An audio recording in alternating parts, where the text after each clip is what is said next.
വിഷയം സ്വാമി നിങ്ങൾക്ക് തന്നെ തിരിച്ചു തരട്ടെ. കൂട്ടുകുടുംബ വ്യവസ്ഥിതി തകർന്നു എന്നുള്ളത് വസ്തുതയാണ്. തിരിച്ചു കൊണ്ടുവരാൻ എനിക്ക് സാധിക്കുമോ എന്ന് നിങ്ങൾ ഓരോരുത്തരും ചോദിക്കണം. സാധ്യമാവുന്നിടത്തോളമൊക്കെ ചെയ്യണം.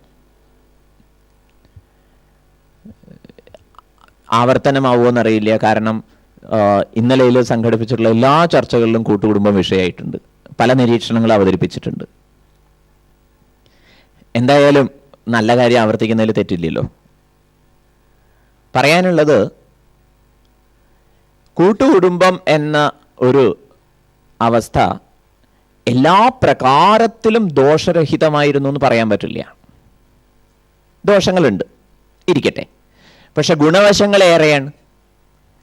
അണുകുടുംബത്തിൽ ഓരോ വ്യക്തിയും അപകടകരമായ രീതിയിൽ അവഗണിക്കപ്പെടുമ്പോൾ നശീകരണാത്മകമായ ഒരുപാട് താല്പര്യങ്ങളിലേക്കും കുത്സിത പ്രവർത്തനങ്ങളിലേക്കും അവർ തെന്നിപ്പോകുന്നുണ്ട്. അപ്പം തമ്മിൽ ഭേദം അത് തന്നെയാണ്. അതിരിക്കട്ടെ. ഈ കൂട്ടുകുടുംബത്തിൻ്റെ ശുഭാവഹമായ വസ്തുതകൾ നഷ്ടമായി അണുകുടുംബത്തിൻ്റെ ദുരിതങ്ങൾ പെരുകി. ഇവിടെ നമ്മുടെ നോട്ടത്തിൽ പെടാതെ പോകുന്ന ഗൗരവമുള്ളൊരു കാര്യമുണ്ട്. വേറെ കൂട്ടായ്മകൾ രൂപം കൊള്ളുന്നു. ആ കൂട്ടായ്മകൾ പലപ്പോഴും ആഴമുള്ള ജീവിത കാഴ്ചകളുള്ളതാവുകയില്ല. മദ്യപാനം, മയക്കുമരുന്നുകളുടെ ഉപഭോഗം എന്നു തുടങ്ങി ക്ലബ്ബുകളും തീർച്ചയായിട്ടും. പക്ഷെ അത് പറയുമ്പോൾ ഒരുപാട് സേവന പ്രവർത്തനങ്ങളും ശോഭന കാര്യങ്ങളൊക്കെ ചെയ്യുന്ന ക്ലബ്ബുകളുണ്ട് എന്നുള്ളത് അംഗീകരിച്ചുകൊണ്ട് തന്നെ പറയട്ടെ. പല ക്ലബ്ബുകളും ദുരിതം വിതയ്ക്കുന്നതാണ്. ചെറുപ്പക്കാർ മദ്യപാന ശീലം സ്വന്തമാക്കി എവിടെ വെച്ചോ അവർക്കൊരു തിരിച്ചറിവ് വന്ന് ചിലപ്പോൾ സ്വാമിയുടെ അടുത്ത് വരും. അപ്പോൾ ആദ്യമായിട്ട് എവിടെ നിന്നാണ് ഇത് തുടങ്ങിയത് എന്നുള്ളൊരു അന്വേഷണം നടത്തും. അതിൻ്റെ കാരണങ്ങളിലേക്ക് പോകണമല്ലോ. നിങ്ങൾ പറഞ്ഞാൽ വിശ്വസിക്കില്ല, ക്ലബ്ബുകളിൽ സ്വന്തം അച്ഛനാണ് മിക്കവാറും മക്കൾക്ക് ഒഴിച്ചു കൊടുത്ത് ശീലിപ്പിക്കുന്നത്. അപ്പോൾ കൂട്ടുകുടുംബം തകർന്നു എന്ന് നമ്മൾ പരിതപിക്കുന്നതോടൊപ്പം അതിനൊരു സബ്സ്റ്റിറ്റ്യൂട്ട് അല്ലെങ്കിൽ പകരം മറ്റൊന്നുണ്ടായിട്ടുണ്ട്. അത് അതിനേക്കാൾ അപകടം സൃഷ്ടിക്കുന്നതാണ് എന്നും തിരിച്ചറിയണം. പരിഹാരമായി കൂട്ടുകുടുംബത്തിലേക്ക് തിരിച്ചു പോകാൻ പ്രായോഗിക ബുദ്ധിമുട്ടുണ്ട് എന്നുള്ളത് നിങ്ങളെല്ലാവരും സമ്മതിക്കും. പുതിയ കൂട്ടായ്മകൾ, ആഴമുള്ള ജീവിത കാഴ്ചകളുള്ള കൂട്ടായ്മകൾ, അത് നമുക്ക് ലക്ഷ്യമിട്ടുകൂടെ? ഗുരുദേവ് ചർച്ച ചെയ്യപ്പെടാൻ വേണ്ടി ഒരു പുസ്തകം രചിച്ചിട്ടുണ്ട്, ജീവിതം ധന്യമാക്കാൻ. ജീവിത നിലവാരം, ജീവന നിലവാരം എന്ന് തരംതിരിച്ച് എന്താണ് നമ്മൾ ശരിക്കും ഉയർത്താൻ ഉത്സാഹിക്കേണ്ടത് എന്ന് ചൂണ്ടിക്കാണിച്ചിരിക്കുന്നു.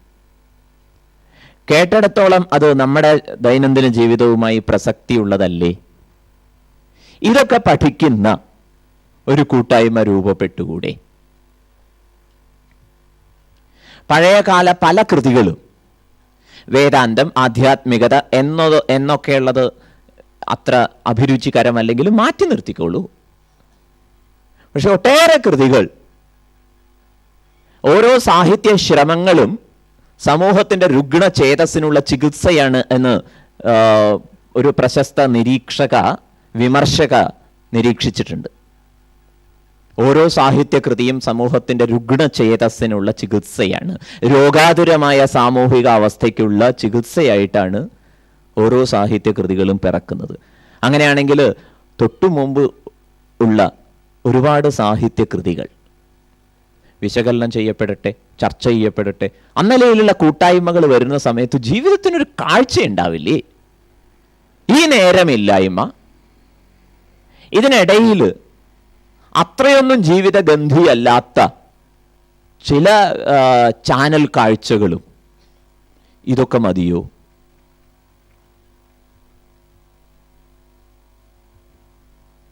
കൂട്ടുകുടുംബം തകർന്നു എന്നുള്ളത് ഒരു വലിയ സങ്കടം തന്നെയാണ്.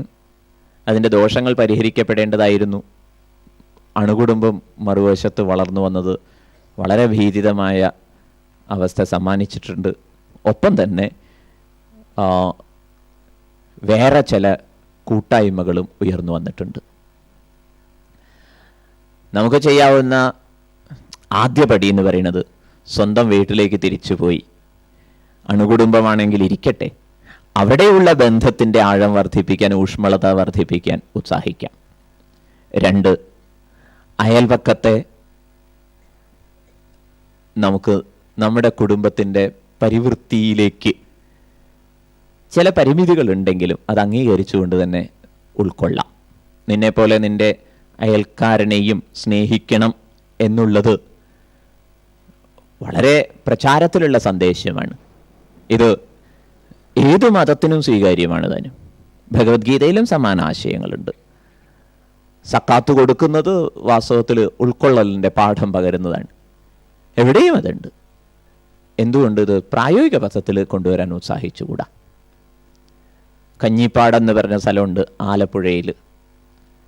അവിടെ ഒരു ഗാന്ധിയൻ പരിമിതികളേറെ ഉണ്ടെങ്കിലും പരീക്ഷണം നടത്തി തുടങ്ങി. ഇന്നും തട്ടിയും മുട്ടിയും ആ ഒരു കാഴ്ച മുന്നോട്ട് പോകുന്നുണ്ട്. പ്രയാസങ്ങളുണ്ട്, പക്ഷെ അവർക്ക് കുറേയേറെ സമാധാനിക്കാം. എന്നെക്കുറിച്ച് ചിന്തിക്കാൻ എൻ്റെ അയൽക്കാരനുണ്ട്. അങ്ങനെയുള്ള അയൽക്കൂട്ടങ്ങളുടെ വലിയൊരു നാടുണ്ട്. ഇവിടെ ആർക്കെന്ത് വേണമെങ്കിലും എല്ലാവരുമുണ്ട്.